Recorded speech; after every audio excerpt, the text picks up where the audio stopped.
For this video guys, no, isa na ng mga swak na budget meriendahan dito sa SM Tarlac Transport Terminal ang ating nadaanan, no? Dahil nagugutom tayo no sa maghapong appointment. So while naghihintay tayo ng wheels na ating sasakyan, no, minabuti naman natin munang magmerienda.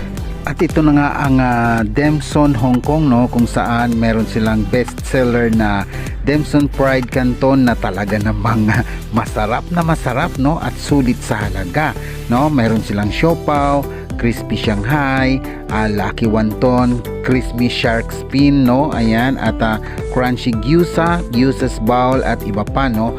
At meron din silang gulaman Diyos na pantulak sa babarang kanton sa inyong mga lalamunan.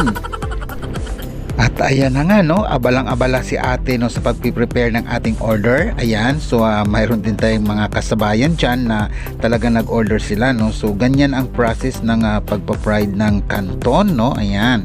Kaya sa lahat ng ating mga pasahero dyan, no, ng wheels going to Paniki, Herona at Moncada Tarlac, no, pag kayo ay nagugutom o gustong magmerienda while on board, no, dahil pwede rin naman take out, no, so mag-order lamang kayo dyan sa Demson Hong Kong, no, ayan. So ito na ngayon ang ating order, no, na pinaka bestseller sa lahat, ang Demson Juice Bowl, ayan. At ito naman ang ating pangtulak.